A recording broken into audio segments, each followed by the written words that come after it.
Boker Tov, my dear congregants. I hope this message finds you well. This Shabbat we'll study Parshat Shelach, which contains a story of the Meraglim, a fascinating case study in mass hysteria, group thinking, and the control of information. There's something very modern about this story. You see, the Meraglim do something very deceptive when they come back to Moshe. They're sent by Moshe, and you would expect they would go to Moshe to share with him their report and what they have seen. However, they do something very different. We're told in Pasuk Kavav of Perek Yud Gimel, Vayelchu vayavo el Moshe ve'Aaron ve'el kol adat bnei Yisrael. They go straight to the people. They go to the people, and in front of Moshe and Aaron, they tell everybody what they saw.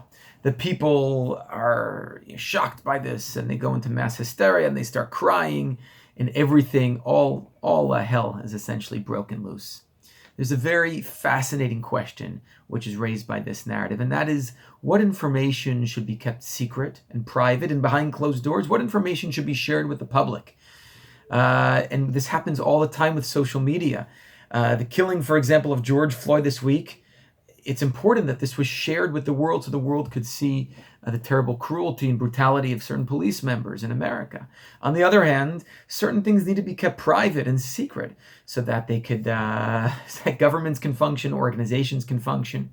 The Meraglim recognize that they can undermine this whole process by going straight to the people. We learn about their sinister intentions. We also see how important it is sometimes for processes to be dealt with behind closed doors. Not everything needs to be public. Obviously, some things should be shared publicly, but other things should be kept secret.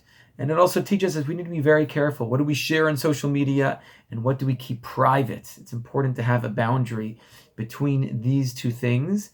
The Meraglim undermine this whole process by going public with their information, and we know what happens next. The Jewish people end up in the Mitzrayim, in the Midbar, for 40 years. Wishing you a great day. Kol Tov.